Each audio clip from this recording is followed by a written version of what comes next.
Adam here from the Walzer Automotive Group, and what I want to do today is take you on a test drive. So next to me here, I have a 2026 Mazda CX-90. We'll look at the interior, exterior, some of the trim level specifics, then go for a spin around, see what it's like out on the road. Okay, so now we're behind the wheel of the 2026 Mazda CX-90, and this is the Turbo Premium Sport. So this is a new trim level for 2026. I believe it kind of replaced the just plain premium trim, but there's some pretty cool stuff on the outside of this vehicle. And then another change they made for 26 is now the integration of Amazon Alexa. So you can actually use that with the steering wheel voice controls. So if you're an Alexa user, that is pretty cool, but we'll touch on a little bit more of the standard safety and some of the technology in here later. But for now, let's put it in drive. We'll go for a spin around. Let's begin with what powers the Mazda CX-90s. Now, they're both going to be turbocharged engines, but there's a 3.3 turbo, which we have here today, which is kind of the base engine.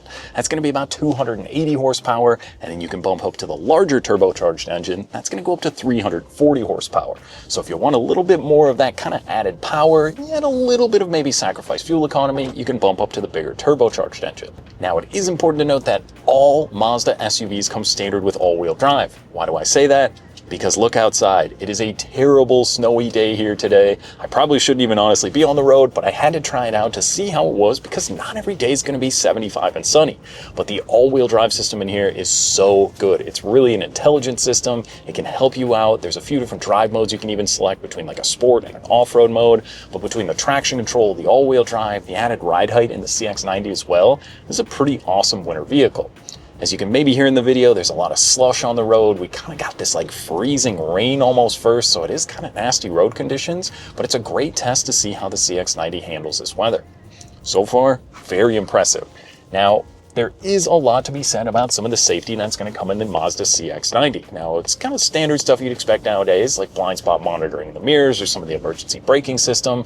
But another really cool thing in here is the fully adaptive cruise control. So what that means, it will pick a kind of 4-3-2-1 car length distance to the vehicle ahead of you. It keeps that distance on the road. If you're running up to the cabin or even just running around town, eating up all those miles when you're comfortable and the vehicle is kind of watching out for you, that is pretty awesome. Now, there's also going to be a backup camera in here with parking sensors around the vehicle, so that does make parking, obviously being that this is a little bit larger vehicle, pretty simple. Now let's talk about the exterior, because like I said, the Premium Sport is going to be a new trim, but what does that actually mean? So this one's going to get some cool kind of blacked out trim around the vehicle, whether that's the front grille or kind of some of that ducting of the lower grille design of the vehicle, and these super cool blacked out 21-inch wheels. Now this is the Artisan Red. This is by far and away my favorite color on the CX-90. It looks like a luxury vehicle. It just has such a great presence on the road. Those LED headlights up front really give it a sharp look, and now with kind of some of the blacked out menacing trim in the Artisan Red, this one is perfect. This would be the one I would take to drive because it does kind of keep the price tag down, yet you're still getting a ton of equipment in here. The engine option in the drive, like I said, with the all-wheel drive and the comfortable automatic transmission in here is so smooth on the road. I have no idea when the vehicle is changing gears. It's not like an older automatic. If you're maybe driving an older Mazda or Honda or Toyota, you can obviously feel when the gears are shifting, but this isn't a CVT transmission. It's still a standard automatic, and it's really cool because there is paddle shifters behind the wheel. So like I said, you could put it in sport mode, have a little bit of fun. Maybe you're playing around in the snow a little bit. These vehicles just kind of feel like they have a soul to them. It's kind of that old Mazda Zoom Zoom mentality. You can tell they build a Miata sports car that's one of the best ones of all time, and some of that driving characteristic comes into the CX-90. You can probably hear it in my voice. This is a fun vehicle to drive. Yes, it's a pretty large vehicle, but throughout the Mazda lineup, that's something they really strive for, is making fun, kind of luxury-based vehicles, yet you're not breaking the bank. When we're looking at this new trim level, as loaded up as this one comes, MSRP is going to be around $49,000. So what that means is you're right at the average new car price in the US. But that includes small sedans, luxury vehicles, all sorts of stuff in that list. But this gives you so much interior equipment. But now, obviously, if you're looking at a Mazda CX-90, you're wondering about the third row space.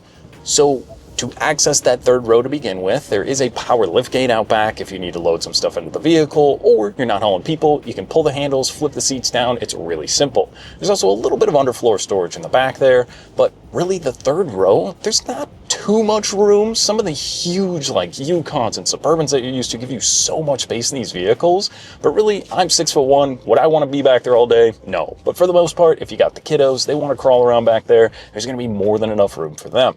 Yes, you could put smaller adults in the vehicle because this one does have the captain's chairs in the second row. So what that means, there's an easy entrance to the back, or you can pull the little handle, flip that, and it will slide the seat forward, and you don't have to remove the car seats that way. So that's what's really nice. You can pull that back handle and slide it, and you're not taking the seat in and out every time you want to move something, yet you can still fold the seat down flat and have a huge cargo area pretty much in the back if you are loading up a lot of stuff. Now, a few other things in the second row on this particular one, those are going to be heated seats back there. You're also going to get USB-C charging in the second and in the third row, so all the kids can keep all their devices nice and charged up when you're on the move. Now, there is also another climate zone back there, so you can actually control that from up here or in the back if you want to adjust the climate that way. It just makes it really comfortable. But like I said, where I sit at 6'1" up front, I still have lots of leg room in that second row, so that's not a worry at all. It's just the third rows on these vehicles do get a little bit tighter, but if you want to load up the kids, their friends, everybody's going to fit in here no problem, and you got lots of space, and you even have roof rack rails if you want to throw some skis or snowboards up above, which would be a perfect day for it today.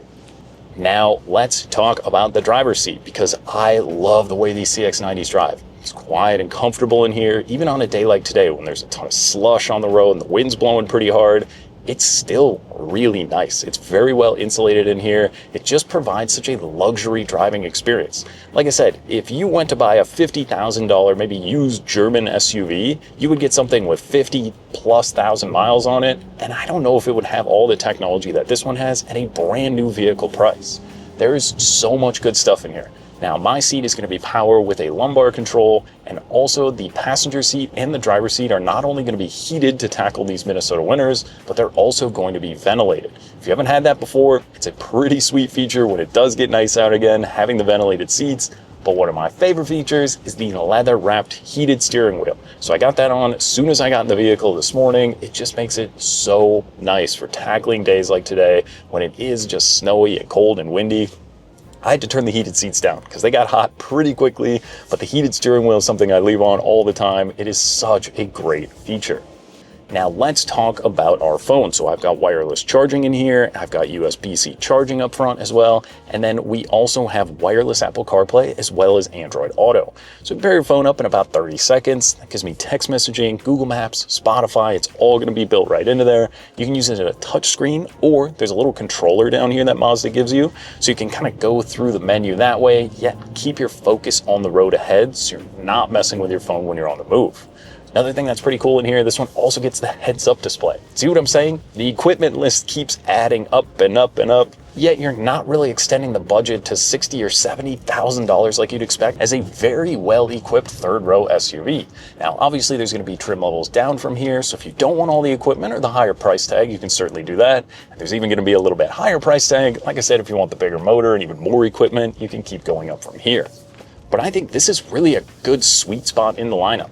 Maybe you don't need the third row, so the CX-70 would be an option for you. But the CX-90, I think having the option just to even have that third row, being that it folds down so easily as well, there's just so much to like in these Mazda CX-90s. I can't say it enough. This is one of my highly recommended vehicles when people are looking at third row SUVs, just because of the comfort and the luxury and even like the layout in here. This is the lighter interior, obviously the tan interior with kind of this light, almost like a beechwood style. It flows through the dash, onto the doors. It looks really good in here, and it's just such an easy vehicle to live with day to day.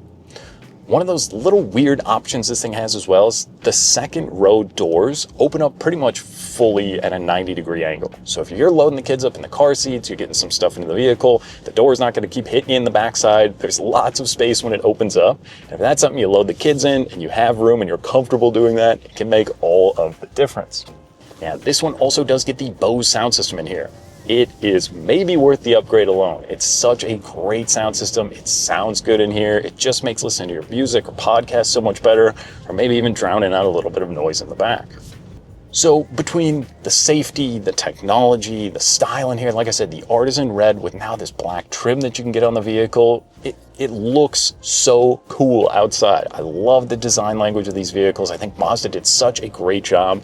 And just when you're in the cabin, it's quiet, It's comfortable. It's so easy to live with day to day. I think if you're looking for something to load up the family, yet you don't want to sacrifice some luxury or some of the performance you can get on this vehicle, even the smaller turbocharged engine, when you put your foot down, this thing gets up and moves. And you're going to be getting pretty great fuel economy. If you can keep your foot out of it, you can expect mid to high 20s even.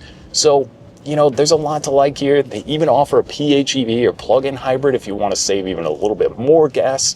There's just so much to like with the Mazda lineup, and I think, like I said, if you're driving an older vehicle or you're looking for something to replace with a great new family vehicle, the CX-90 is definitely one to come out, take for a spin, and see what you think. Now, that was just a quick look and drive at the 2026 Mazda CX-90. Now, if you have any other questions or you'd like to schedule a test drive, you can visit us online at walser.com or stop by either one of our Mazda locations. We'd be more than happy to help. Thanks again for watching.